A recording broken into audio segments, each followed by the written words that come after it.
Hi hello good morning. ಇದು ಇವತ್ತಿನ daily vlog. ಅಮ್ಮು ಬೆಳಗ್ಗೆನೇ ಎದ್ದು ಔಟ್ಸೈಡ್ ಕೂತಿದ್ಲು. ವೆದರ್ ನೋಡಿ ಎಷ್ಟು ಕೂಲಾಗಿದೆ. ಹಾಗೆ ನಾನು ಸ್ವಲ್ಪ ಕಾಫಿ ಕುಡಿಯೋಣ ಅಂತ ಹಾಲು ಬಿಸಿ ಮಾಡ್ತಾಯಿದ್ದೆ. ನಾನು ಕೂಡ ಕಾಫಿ ಕುಡಿದೆ. ಅಮ್ಮು ನೋಡಿ ಸ್ವಲ್ಪ ಏನೋ ತಲೆ ತಿಂತಾ ಇದ್ಲು, ಏನೇನೋ ಮಾತಾಡಿಕೊಂಡು. ಹಾಗೆ ನಾನು ಅವಳ ಜೊತೆ ಮಾತಾಡಿಕೊಂಡು ಕಾಫಿ ಎಲ್ಲ ಕುಡಿದು ಟಿಫನ್ ಏನಾದರೂ ಮಾಡಬೇಕು ಅಂದ್ಕೊಂಡಿದ್ದೆ. ಸೊ ಹಾಗಾಗಿ ದೋಸೆನೇ ಮಾಡಿಬಿಡೋಣ ಅಂತ ಚಟ್ನಿಗೆಲ್ಲ ರೆಡಿ ಮಾಡಿಕೊಂಡೆ.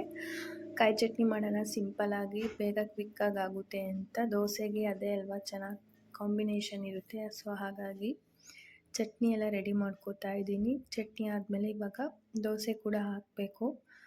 ಅಮ್ಮು ಕೂಡ ನಾನು ನನ್ನ ಫ್ರೆಂಡ್ನ ಕರ್ಕೊಬರ್ತೀನಿ ಅಮ್ಮ ಟಿಫನ್ಗೆ, ಇವತ್ತು ಇಬ್ಬರು ಒಟ್ಟಿಗೆ ತಿಂತೀವಿ ಅಂತ ಹೇಳ್ತಾ ಇದ್ಲು. ನಾನು ಚಟ್ನಿ ಅಷ್ಟರಲ್ಲೆಲ್ಲ ಚಟ್ನಿ ಮಾಡಿಕೊಂಡೆ. ಅವಳು ಕೂಡ ಹೋಗ್ತಾ ಇದ್ದಾಳೆ ನನ್ನ ಫ್ರೆಂಡ್ನ ಕರ್ಕೊಬರ್ತೀನಿ ಅಂತ. ಅವಳು ಹೋಗಿ ಬರೋವಷ್ಟರಲ್ಲಿ ನಾನು ದೋಸೆ ಎಲ್ಲ ಹಾಕೋಣ ಅಂತ ಅಂದ್ಬಿಟ್ಟು ದೋಸೆ ಹಾಕ್ತಾಯಿದ್ದೀನಿ. ಅಮ್ಮು ಕೂಡ ಕರ್ಕೊಂಬಂದು ಇಬ್ಬರಿಗೂ ಕೂಡ ನಾನು ದೋಸೆ ಹಾಕ್ಕೊಟ್ಟೆ.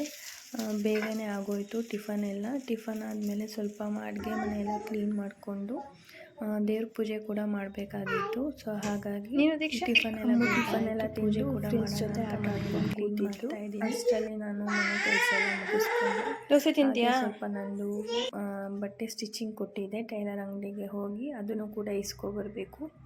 ಅಮ್ಮು ತೊಟ್ಲಲ್ಲಿ ಆಟ ಆಡ್ತಾ ಇದ್ಲು. ಸರಿ ಬಾ ಹೋಗೋಣ ಅಂತ ಅವನ್ನ ಕರ್ಕೊಂಡು ನಾನು ನಮ್ಮನೆ ಆಪೋಸಿಟ್ ಇದೆ ಟೈಲರ್ ಅಂಗಡಿ, ತುಂಬ ದೂರ ಇಲ್ಲಂತೂ ನನ್ನ ಮಕ್ಕಳು ಹೋದರೆ ತುಂಬಾ ಮಾತಾಡ್ಕೊಂಡು ಕುತ್ಕೊಬಿಡ್ತಾರೆ. ಅವ್ರಿಗೆ ಹೆಣ್ಮಕ್ಳಿಲ್ಲ. ಸೊ ಹಾಗಾಗಿ ಅಮ್ಮು ಕಟ್ರೆ ತುಂಬಾ ಇಷ್ಟಪಡ್ತಾರೆ.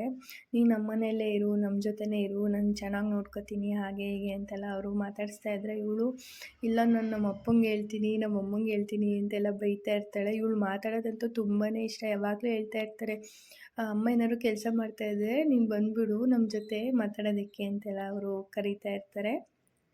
ನಾನು ಹಾಗೆಲ್ಲ ಬರಲ್ಲ, ಕಳ್ಳರು ಎತ್ಕೊಂಡು ಹೋಗ್ತಾರೆ ಅಂತ ಇವಳು ಕೂಡ ಖುಷಿಯಾಗಿ ಮಾತಾಡ್ತಾ ಇದ್ಳು. ಅಂಗಡಿ ಒಳಗಡೆ ಇವಳು ನಮ್ಮದೇ ಅಂಗಡಿ ಅನ್ನೋ ಥರ ತಿರುಗಾಡ್ತಾ ಇರ್ತಾಳೆ. ಅಷ್ಟರಲ್ಲಿಂದ ಬಂದು ಸಂಜೆ ನನ್ನ ಪೂಜೆ ಕೂಡ ಮುಗಿಸ್ಕೊಂಡೆ. ತುಂಬಾ ಔಟ್ಸೈಡ್ ಮಳೆ ಬರ್ತಾಯಿತ್ತು. ಕ್ವಿಕ್ಕಾಗಿ ಏನಾದರೂ ಸಾಂಬಾರು ಮಾಡೋಣ ಅಂತ ಮನೇಲಿರೋ ತರಕಾರಿನೇ ತೊಗೊಂಡು ಸಾಂಬಾರು ಮಾಡ್ತಾಯಿದ್ದೀನಿ. ಹಾಗೆ ಸ್ವಲ್ಪ ತರಕಾರಿ ಕೂಡ ಇತ್ತು. ಇವಾಗ ಬೇಯಕ್ಕೆ ಹಾಕ್ಕೊಂಡು ಹಾಗೆ ಮಸಾಲೆನೂ ಕೂಡ ರುಬ್ಕೊಂಡೆ. ಬೇಗ ಸಾಂಬಾರು ಮಾಡ್ಕೊಬಿಡೋಣ, ಯಾಕಂದರೆ ಅಮ್ಮು ಮಧ್ಯಾಹ್ನ ಮಲಗಿರಲಿಲ್ಲ. ಸೊ ಹಾಗಾಗಿ ಅಮ್ಮು ಮಧ್ಯಾಹ್ನ ಮಲ್ಕೊಂಡಿಲ್ಲ ಅಂದರೆ ನೈಟು ಅವಳು ಬೇಗನೆ ಮಲ್ಕೊಂಡಿರ್ತಾಳೆ. ಸ್ವಲ್ಪ ಕೂಲಾಗಿದೆ, ಚಳಿಗೆಲ್ಲ. ಸೊ ಹಾಗಾಗಿ ತುಂಬ ಬೇಗನೆ ಮಲ್ಕೊಬಿಡ್ತಾಳೆ ಅಂತ ನಾನು ಈ 7 o'clockಗೆಲ್ಲ ಸ್ಟಾರ್ಟ್ ಮಾಡಿದೆ ಅಡುಗೆ ಮಾಡ್ಕೊಳ್ಳೋದು. ಸಾಂಬಾರು ಕೂಡ ಬೇಗ ಆಗ್ತಾಯಿದೆ. ಸೊ ಹಾಗಾಗಿ ನಾನು ಟೇಸ್ಟ್ ನೋಡ್ತೀನಿ, ಉಪ್ಪು ಖಾರ ಸರಿಯಾಗಿ ಹಾಕಿದ್ಯೋ ಇಲ್ವೋ ಅಂತಂದ್ಬಿಟ್ಟು ಒಂದು ಪ್ಲೇಟ್ಗೆ ಹಾಕಿಸ್ಕೊಂಡು ಅವಳು ಟೇಸ್ಟ್ ನೋಡ್ತಾ ಇದ್ದಾಳೆ. ಇನ್ನೂ ಸಾಂಬಾರು ಕುದೀತಾ ಇಲ್ಲ, ಅಷ್ಟರಲ್ಲೇ ಹಾಕಿಸ್ಕೊಂಡು ಅವಳು ಕೊಡು ಮಮ್ಮಿ ಅಂತ ಟೇಸ್ಟ್ ನೋಡ್ತಾ ಇದ್ಲು. ಸೊ ಹಾಗಾಗಿ ನಾನು ಸ್ವಲ್ಪ ಅವಳಿಗೆ ಹಾಕ್ಕೊಟ್ಟೆ. ಅವಳು ಇಲ್ಲಿ ಟೇಸ್ಟ್ ನೋಡ್ತಾ ಇದ್ದಾಳೆ. ಪರವಾಗಿಲ್ಲ ಮಮ್ಮಿ, ಚೆನ್ನಾಗಿದೆ, ಚೆನ್ನಾಗಿ ಮಾಡಿದ್ಯಾ ಆ ಥರ ಎಲ್ಲ ನನ್ನನ್ನು ರೇಗಿಸ್ಕೊಂಡು ಅವಳು ಟೇಸ್ಟ್ ನೋಡ್ತಾ ಇದ್ಲು. ಇಲ್ಲಿ ಸಾಂಬಾರು ಕೂಡ ಬೇಗನೆ ಕುದೀತಾ ಇತ್ತು.